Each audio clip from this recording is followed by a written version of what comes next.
الحمدللہ رب العالمین والصلاة والسلام علی رسول الکریم، اما بعد۔ تمنا ہے کہ دنیا میں کوئی کام کر جائیں، اگر ہو سکے تو خدمت اسلام کر جائیں۔ تو میرا عنوان ہے اسلام غربت کے ساتھ شروع ہوا اور پھر غریب ہو جائے گا اور سمٹ کر 2 مسجدوں تک رہ جائے گا۔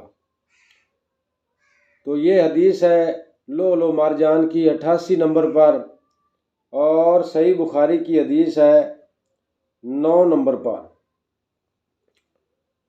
تو سیدنا حذیفہ رضی اللہ تعالی عنہ بیان کرتے ہیں کہ ہم سیدنا عمر فاروق رضی اللہ تعالی عنہ کی خدمت میں بیٹھے ہوئے تھے کہ آپ نے پوچھا کہ فتنہ سے متعلق رسول اللہ صلی اللہ علیہ وسلم کی کوئی حدیث تم میں سے ہے، کسی کو یاد ہے؟ میں بولا میں نے اسے اس طرح یاد رکھا ہے جیسے نبی کریم صلی اللہ علیہ وسلم نے اس حدیث کو بیان فرمایا تھا۔ سیدنا عمر رضی اللہ تعالی عنہ بولے کہ تم رسول صلی اللہ علیہ وسلم سے فتن کو معلوم کرنے میں بہت بے باک تھے۔ میں نے کہا کہ انسان کے گھر والے، مال، اولاد اور پڑوسی سب فتنہ کی چیز ہیں، اور نماز، روزہ، صدقہ، اچھی بات کے لیے لوگوں کو حکم کرنا اور بری باتوں سے روکنا ان فتنوں کا کفارہ ہے۔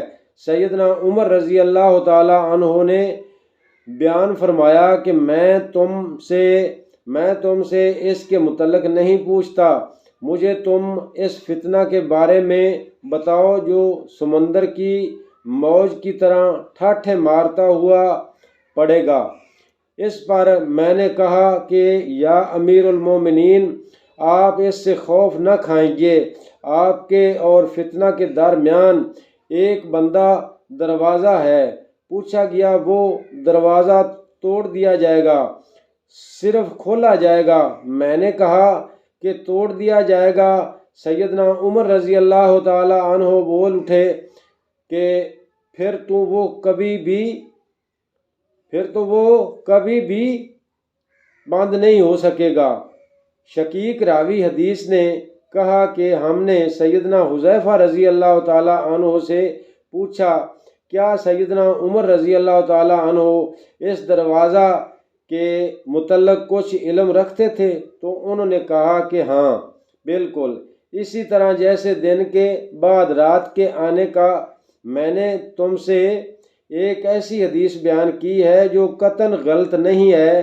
راوی کا کہنا ہے ہمیں اس کے متعلق سیدنا حذیفہ رضی اللہ تعالی عنہ سے پوچھنے میں ڈر ہوتا تھا کہ دروازے سے کیا مراد ہے، اس لیے ہم نے حضرت مسروق رحمۃ اللہ علیہ سے کہا کہ وہ پوچھیں۔ انہوں نے دریافت کیا تو آپ نے بتایا کہ وہ دروازہ خود سیدنا عمر رضی اللہ تعالی عنہ ہیں۔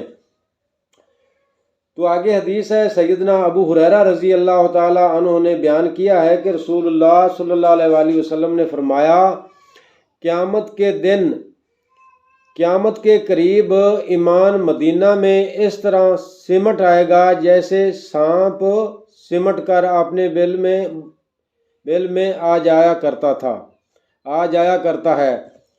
تو یعنی جس طرح سانپ اپنی سوراخ اور بل سے نکلتا ہے اور گزران زندگی طلب کرتا ہے، پھر جب اسے کوئی دیکھتا ہے تو اپنے بل کی طرف لوٹ جاتا ہے اور سکڑ جاتا ہے، ایسے ہی ایمان مدینہ میں منتشر ہوا اور پھیلا تو ہر مومن کو اس کا نفس مدینے والوں سے محبت کی وجہ سے اس طرح کھینچتا ہے کیونکہ نبی کریم صلی اللہ علیہ وسلم کو اہل مدینہ سے محبت تھی۔